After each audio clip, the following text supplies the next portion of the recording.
Greetings from New York City. This is a piece of content that I don't expect necessarily to share beyond kind of our inner CMQ community, but if I do, then, well, I want to make sure I'm dressed appropriately.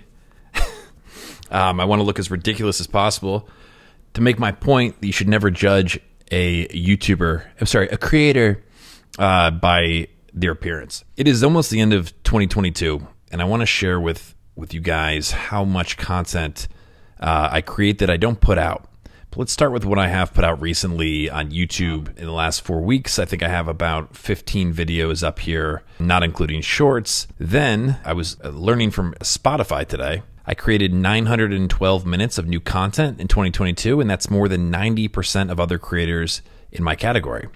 Boom. If you don't know, Warren Buffett videos, a great resource that I'm proud to have put together. And then, of course, my baby, which is Charlie Munger Quotes. Over the years, since the pandemic anyway, I mean, I posted really carefully crafted content. The problem is there is a lot that you haven't seen, and I struggle with what to do about it. So I'd love if you have any feedback, let me know. But first, let me show you what I'm sitting on.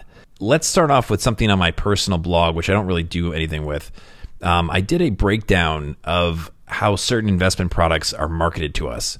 And so these are all my annotations, and I'm looking at the Invesco QQQ, which is one of the most popular ETFs. And I looked at it through the lens of Robert Cialdini's Influence book and the 6 Persuasion Principles.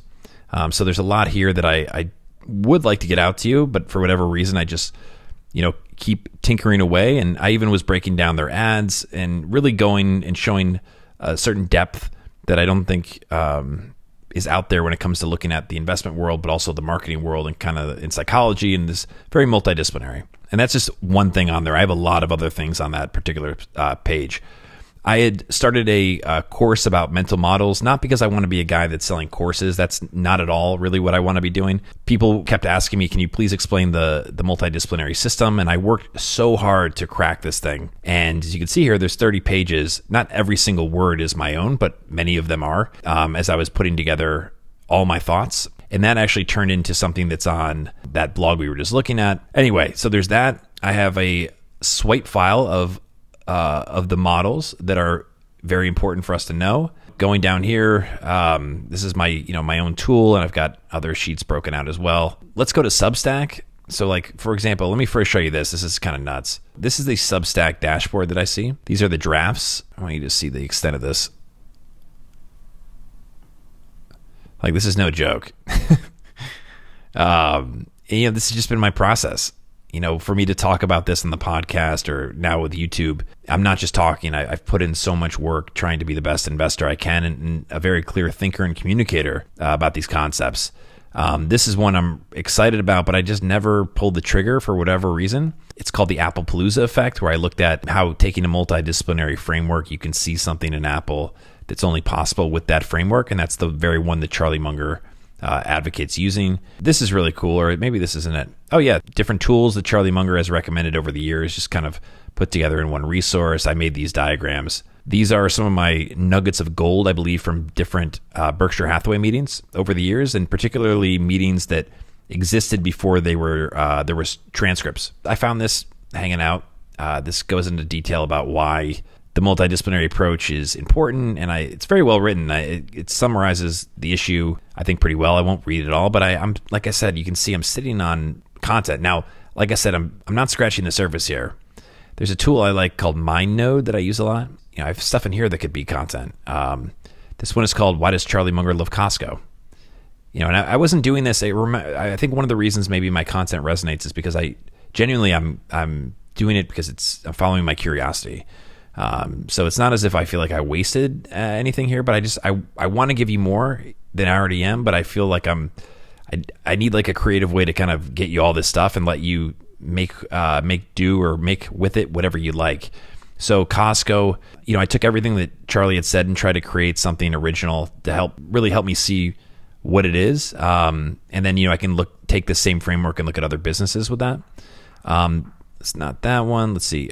This is about investing mistakes, all from different academic research.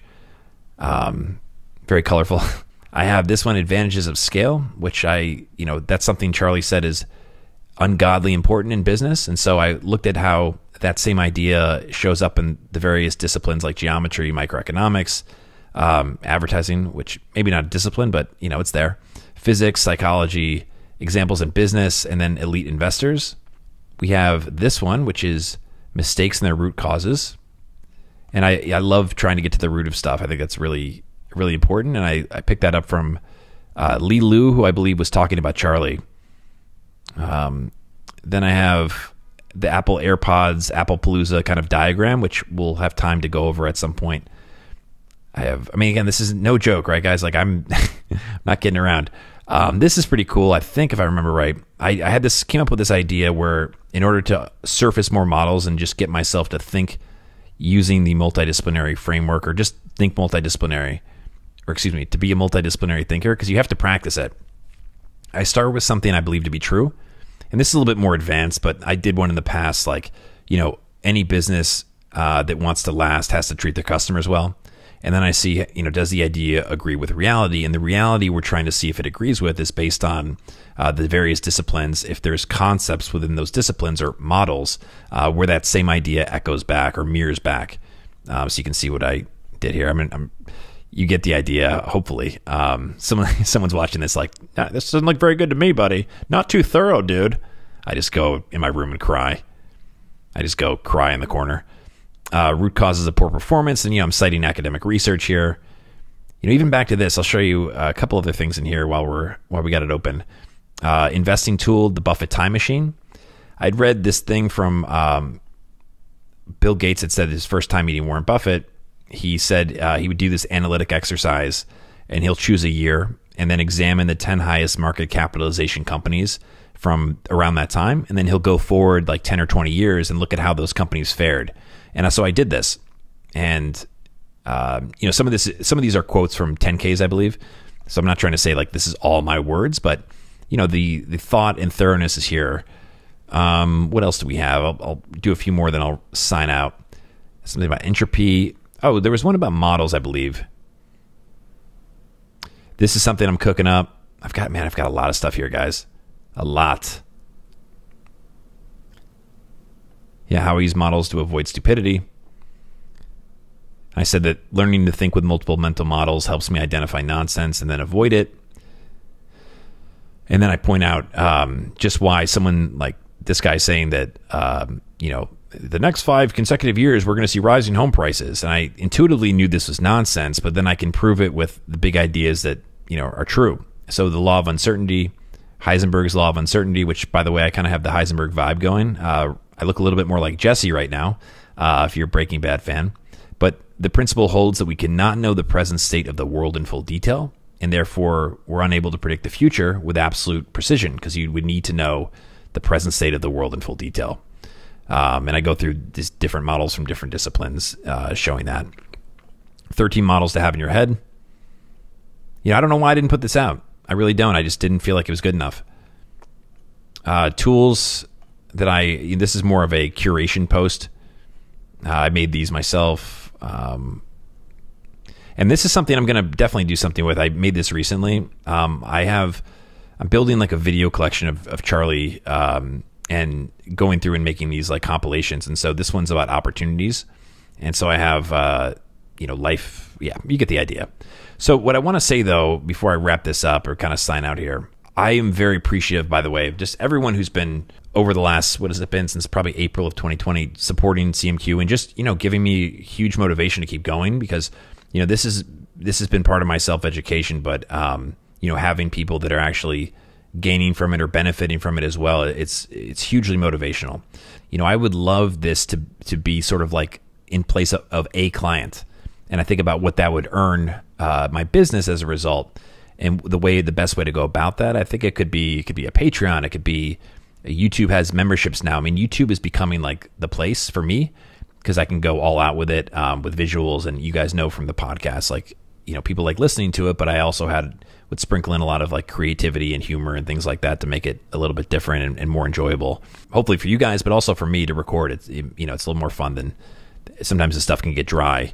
And look, I don't want to ramble on here, but I just, I could use any feedback you have. I'm great at talking about overconfidence and just being, I'm great at with my current business. This is something that's very much like a creative passion project and a self-education, self-mastery, whatever you want to call it, it's difficult for me to sort of see the bigger picture on how to effectively pursue it in a way where I don't feel like I'm, just burning away earning power. Appreciate all of you, though, for real, for supporting this and giving me a great incentive just to have people like yourselves who I know appreciate the content, who tell me that this has been the education of a lifetime for me. So much appreciated. I hope this video it's different, but hopefully you got a sense of what I'm struggling with, and I'd love any feedback you have. And again, appreciate you guys, and we'll talk soon.